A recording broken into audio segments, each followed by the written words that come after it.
Hi class, today we're going to be discussing atomic spectra.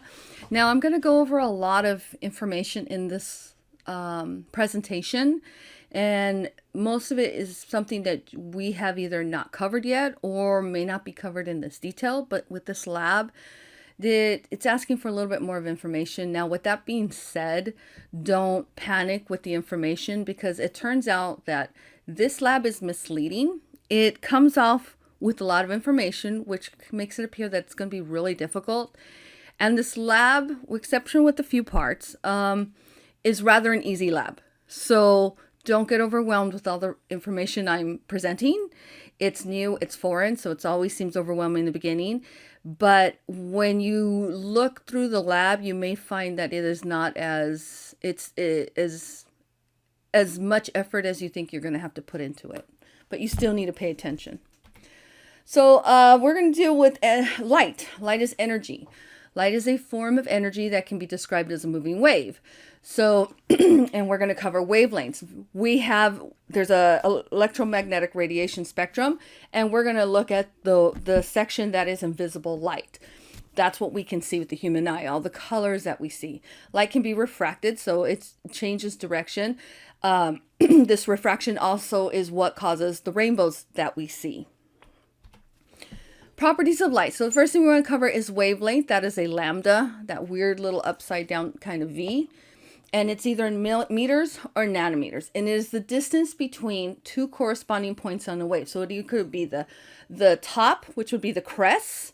It would be these top portions, or the trough, which is underneath, and the distance between them. Now you can see these waves are a lot less, they're not, excuse me, they're a lot more, I look at this as like a curl. This is a very tight coiled curl, and this is a loose wave where you can see that there's more distance between these points than these points. And that's what would cause the difference in the values here. Frequency is the number of crests that pass a given point per second. So if you pick a certain point like right here and you time it, you would count how many waves would go through this point compared to this point. And basically you can see that these are smaller, they're more coiled. So if I pick a point here, you're going to see that more of these will go through than these. So smaller wavelengths actually have higher energy, higher frequency than the larger waves. The very loose bound curls, if you want, will take longer to get through and less of them will pass through. So wavelength units are meters or nanometers, and frequency, we call it hertz, but what it is 1 over s, or you can see this means the inverse of seconds, but we call it hertz. Frequency times wavelength equals a constant, which is the speed of light, which is c. So c equals this. Note that the meters per second can also be written as meters per second. So basically, if you use one of these units will cancel out with whichever one you use here, not counting nanometers. We don't use it with these, but and it'll leave whatever the other one is. Here is electromagnetic spectrum radiation. So you can see here is also a visual of like I said, a coil or a curl. It's very loose bound here, and it gets tighter and tighter. So this is higher energy, and this is lower energy. So this is in wavelengths of meters. We use nanometers when we start working with the colors, the visible spectrum. But these are longer waves. You can see this radio, cell phones are here, microwave. Then we get into infrared, which gives us heat. The vibrations and molecules give off heat. And then on this side is UV. So this side, where the red is actually lower energy than the blue side. The blue side has higher energy, but ultraviolet is in, so we can see, and only in this spectrum, we can't see any of these other wavelengths, but ultraviolet is stronger, has stronger wavelengths than what is on our section, this last peak of blue over here, blue purple, and it goes to x-rays and gammas. So wavelength, we're going to look at the visible. Now I'll tell you right now, in chemistry, you're going to find that these numbers are all different. Some go to 350, some go to almost 800.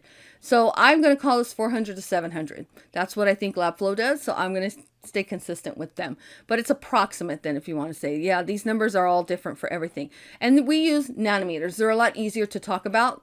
750 nanometers compared to calling it, 7 times 10 to the negative 8 and whatever. So we use nanometers for this. And you should know how to convert from nanometers to meters and so forth if it's asked for it.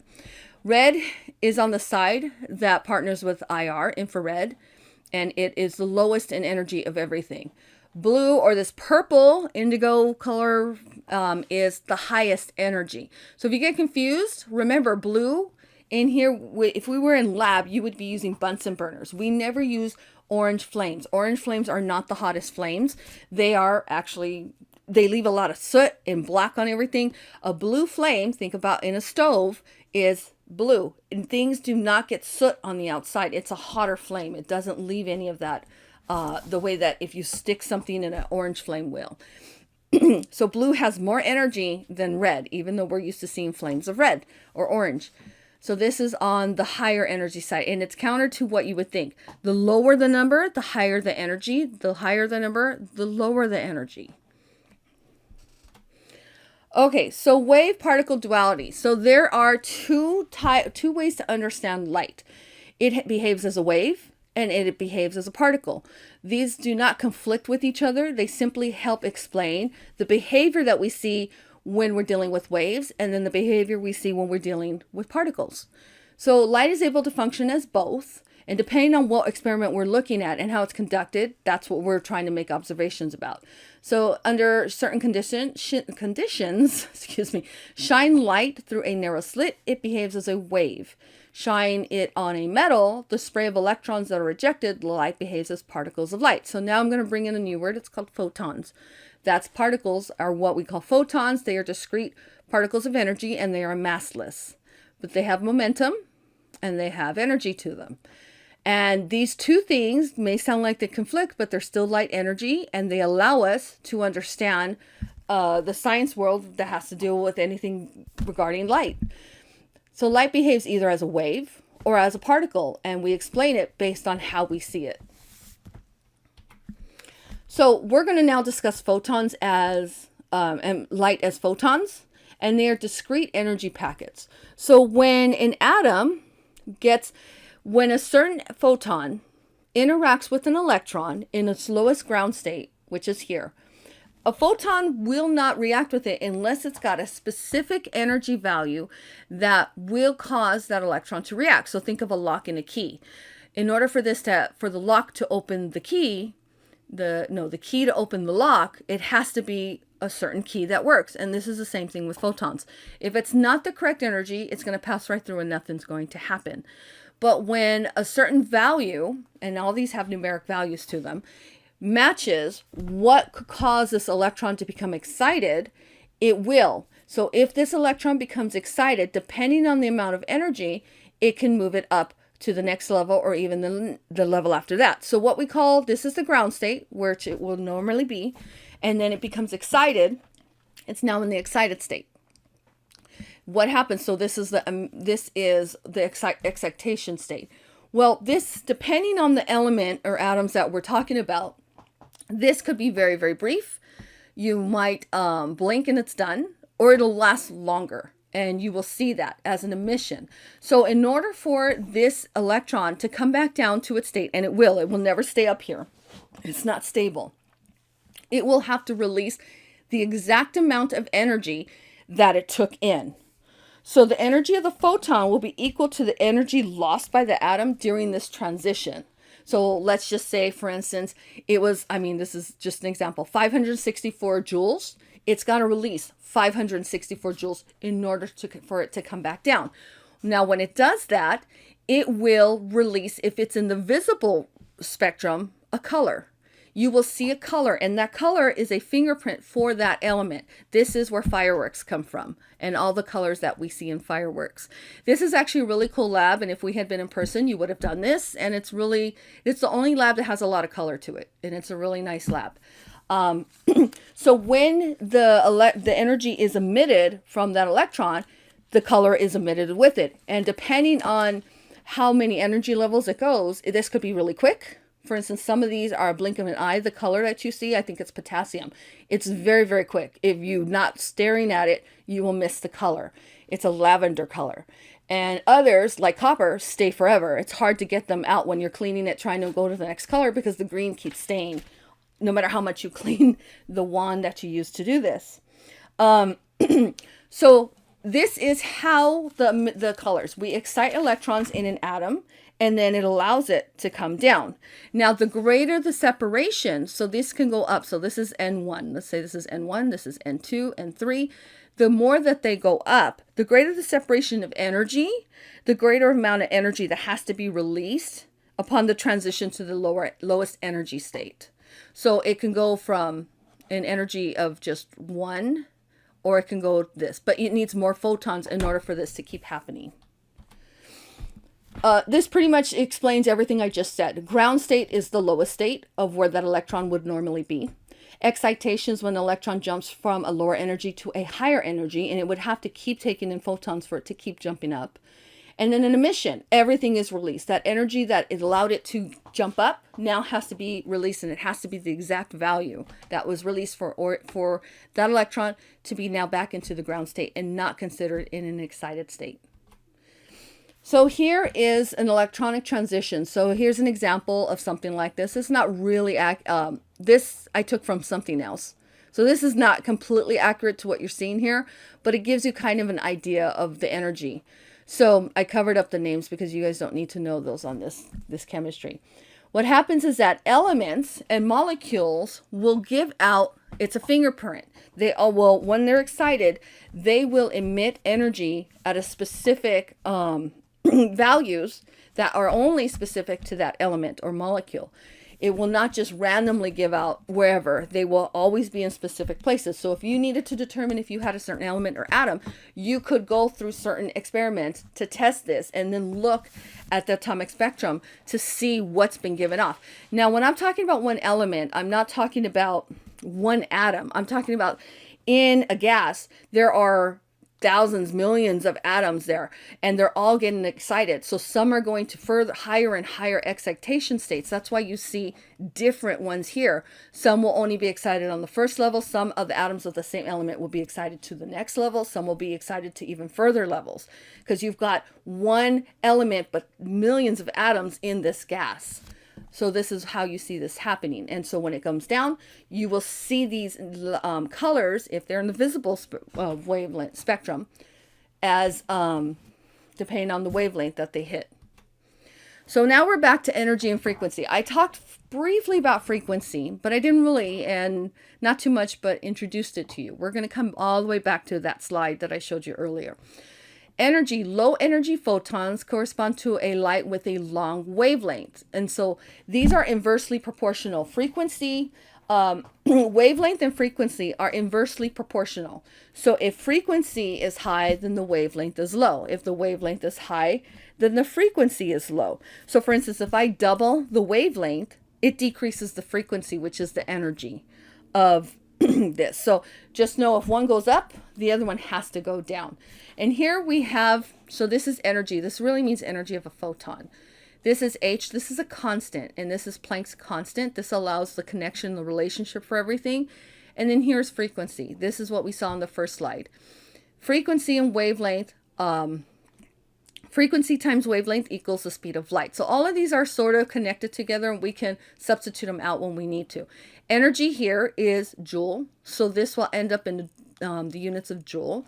And nu, which is the frequency, stands for 1/s. So this is what we would call hertz. So energy and frequency, unlike energy and wavelength, are proportional. So energy here and frequency are proportional. So if one goes up, the other one also has to go up.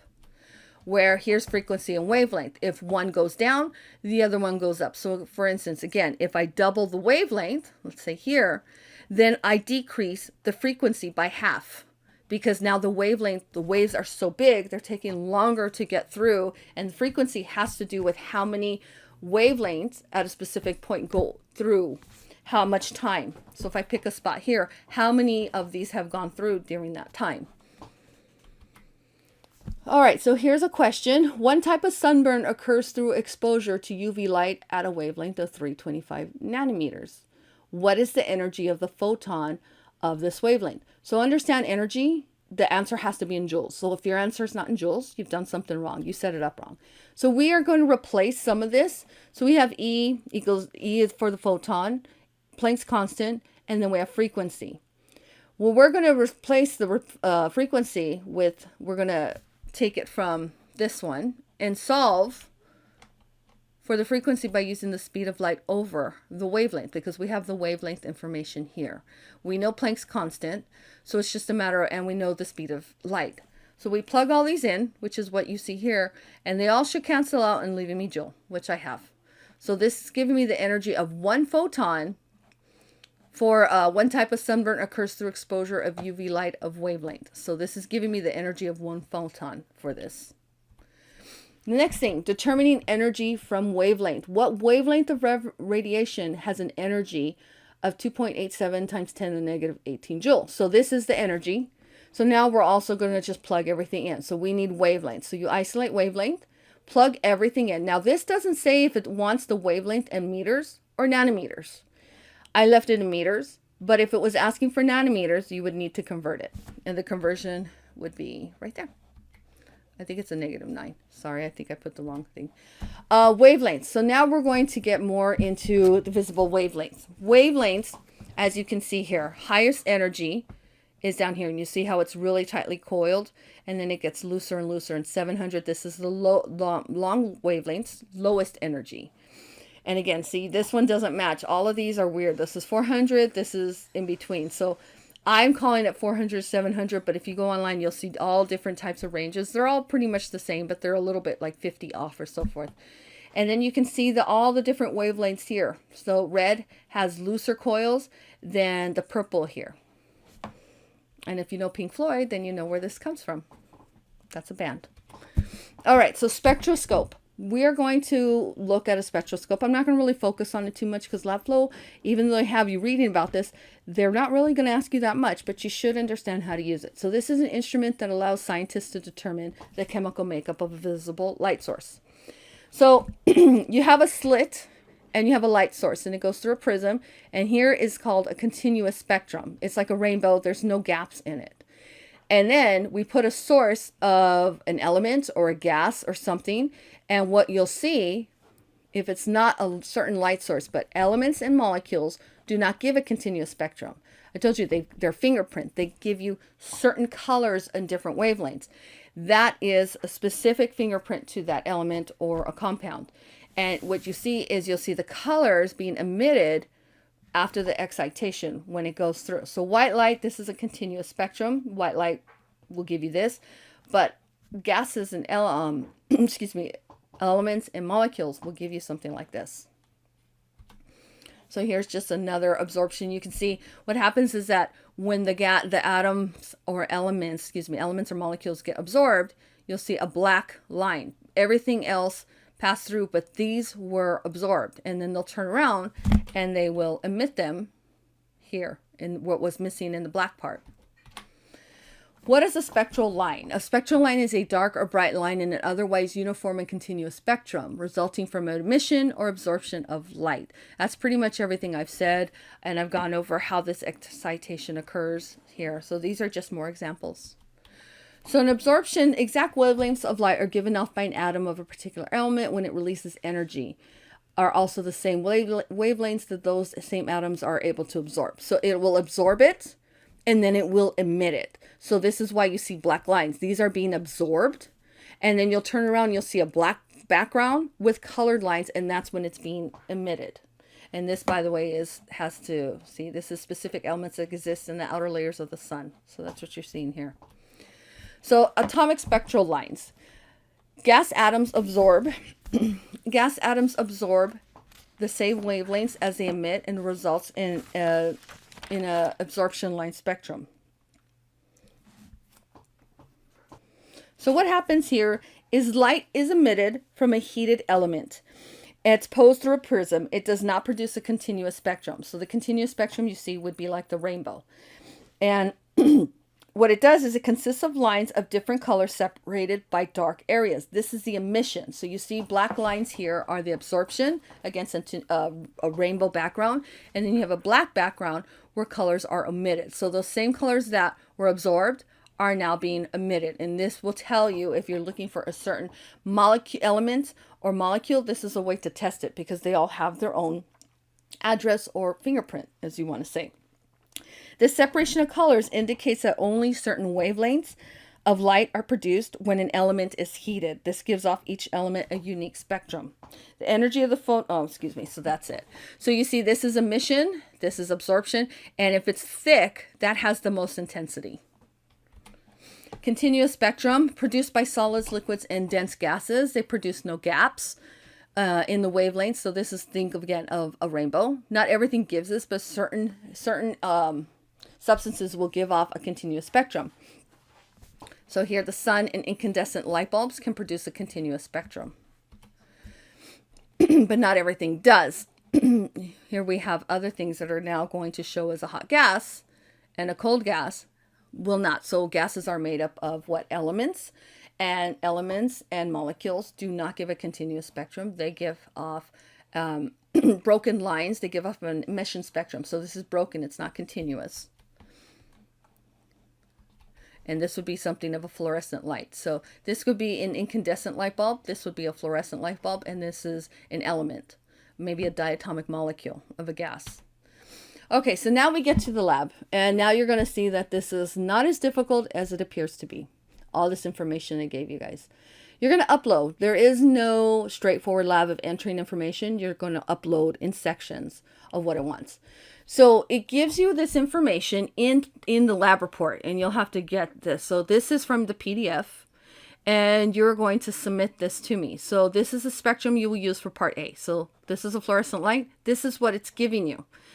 This 4, 5, 6, these are in hundreds. They're considered 400 nanometers and so forth. You're going to draw colored lines that match these here and do the best job you can. That's it. It's not that difficult as it may seem to be. This is a 400, so I would have a blue line here. I would have one right around 450, and then another 500, and then 550. You're going to do as best job as you can with everything that you see. Next one, this is an incandescent light. This is a continuous spectrum. You're going to draw this. The same here. You're going to use this ruler. This is 400 to 750, it looks like, and you're going to draw this out. Then you're going to go to the gases. This is a helium lamp here, and this is an emission spectrum. And here you're going to do the best you can to draw the intense lines that you see, the best you can. Bring out the artist in you and draw this as best as you can and match up the numbers as best you can. And I will look for the numbers. You may not be great at drawing this, but they should match up with the numbers and the values. Same for neon. Yeah, it gets a little busy, but compared to other labs, this is not as bad. Take your time. I will try to match up at least most of what I can with the numbers. And then we have krypton. Same thing. You're going to match this up to what you have here, and you're going to draw it out as best you can. Then here I want to put something forward. This is what LabFlow is giving you, and it's on the report. So when you're doing this online, this is what they're going to give you. Now, do you see a problem with this? These colors are lavenders. This is potassium. See, it's like a lavender. Do you see that these all look the same? And they're really not. So I'm asking you to ignore and come back to my lecture slide and use this. This actually gives you the color. So here's calcium, calcium chloride, which is there. This is sodium chloride, which is there. And here's strontium. Do you see it's a big difference? I don't know why they are doing it this way, but this is more accurate. And this is, if we were in lab, this is what you would be doing. You would have a wand and you would put that wand into a Bunsen burner and it would give off colors. And it's a really cool lab. It's actually one of my favorite labs. This is the bad part about being at home, is that you don't get to physically see this stuff. And this is where the fireworks come from. So I would suggest you use this over what they're giving you here. This is far better, and it's easier for you to understand. See, this is lavender. It gives a nicer color than what you're seeing there. Okay, and then activated charcoal. They're asking for that, so I'm giving you that color also. So borrow some colored pins. You have a niece, nephew, brother, sister with crowns. This is nice. You get to color. When do you get a color for chemistry lab? All right, so open data, omit this, forget about this. I did this last semester and I should have removed it. They were actually giving you the sample data, which is what you see here, and all of these on a separate PDF, but they changed it this semester where it's actually in the lab report. So as you can see, this goes back to 2020. So ignore this page. All right, so you've got some examples that you may have to actually discuss as well. So calculate the emission wavelength of a photon that is emitted when an electron in a hydrogen atom drops from 4th energy level to 3rd energy level. So I'm including this. I'll be honest with you. I went through the lab and I didn't find anything, so I'm not sure if they removed this or it didn't come up for me. I do these labs several times because I try to see all the questions that are presented to you students, and I don't get all of them as much as I try. So I didn't see this. I think they must have removed this problem. This is sort of difficult. This is something that 103 you're not going to be reading about. So if anybody gets this, take a picture of it and send it to me. My 103 class, my Chem 24, you will be reading about this, and I think it's chapter 8. So this will come back to you, but I do not believe that this is still in this lab this semester. I added some more. So these 2 slides are from my last semester, and they matched questions that were similar to being asked, but as I've gone through it a few times, I haven't gotten these. So I think they may have removed these out of it. Okay, so tips. Complete the lab before the quiz. To help, watch the Bunsen burner video. There will definitely be questions on the quiz on this. Read the experiment PDF. And here's an extra bonus. If you guess a question in the quiz, there may be a transition. The transition of n equals 4 to n equals 1 is higher frequency of light than n equals 6 to n equals 3. So I'm giving you an answer if you get this question. And then there's also safety lab questions in this lab. And I'm not going to go over these. These are for you to read over because you may get questions related to this. Some of you may not. They switch out questions.